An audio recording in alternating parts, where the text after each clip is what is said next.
పరిశుద్ధుడును మన రక్షకుడునైన యేసు క్రీస్తు నామంలో మీ అందరికీ వందనాలు. ప్రియ స్నేహితులారా, మన అనుదిన వాక్య ధ్యానంలో మనము సామెతల గ్రంథం చదువుకుంటున్నాం కదా. ఈరోజు 9వ అధ్యాయం చదువుకుందాం. పరిశుద్ధ గ్రంథం నుండి సామెతల గ్రంథం 9వ అధ్యాయం 1వ వచనం నుంచి చదువుకుందాం. జ్ఞానము నివాసమును కట్టుకొని దానికి 7 స్తంభములు చెక్కుకొనినది. పశువులను వధించి ద్రాక్షారసమును కలిపి ఉన్నది.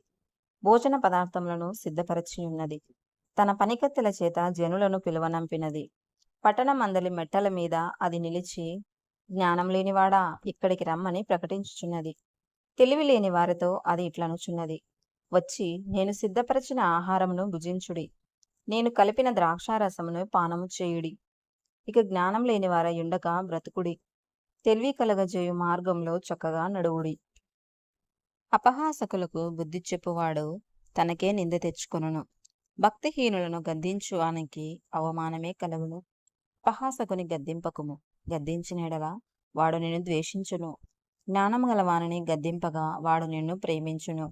జ్ఞానము గలవానికి ఉపదేశము చేయగా వాడు మరింత జ్ఞానము నొందును. నీతి గలవానికి బోధ చేయగా వాడు జ్ఞానాభివృద్ధి నొందును. యెహోవా యందు భయభక్తులు కలిగి ఉండుటయే జ్ఞానమునకు మూలము.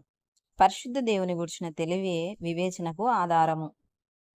నా వలన నీకు దీర్ఘాయువు కలుగును, నీవు జీవించు సంవత్సరములు అధికములగును.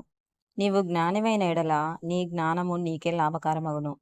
నీవు అపహసించిన ఎడల దానిని నీవే భరింపవలెను. బుద్ధిహీనత అనునది బొబ్బలు పెట్టునది, అది కామకురాలు, దానికేమియూ తెలివిలేదు.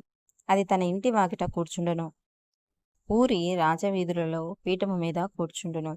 ఆ దారిని పోవు వారిని చూచి, తమ త్రోవను చక్కగా వెళ్ళువారిని చూచి, జ్ఞానం లేనివాడా, ఇక్కడికి రమ్మని వారిని పిలుచును. అది తెలివిలేని వాడొకడు వచ్చుట చూచి, దొంగిలించిన నీళ్లు తీపి, చాట్న తినిన భోజనము రుచి అని చెప్పును. అయితే అచ్చట ప్రేతలున్నారనియు, దాని ఇంటికి వెళ్ళువారు పాతాళ కూపంలో ఉన్నారనియు వారికి ఎంత మాత్రమునో తెలియలేదు. ప్రియ స్నేహితులారా, మనం కూడా పరిశుద్ధ గ్రంథాన్ని ప్రతిదినం ధ్యానించడం వల్ల, దేవుని యందలి భయభక్తులు కలిగి ఉండడం వల్ల మనకు జ్ఞానం లభిస్తుంది.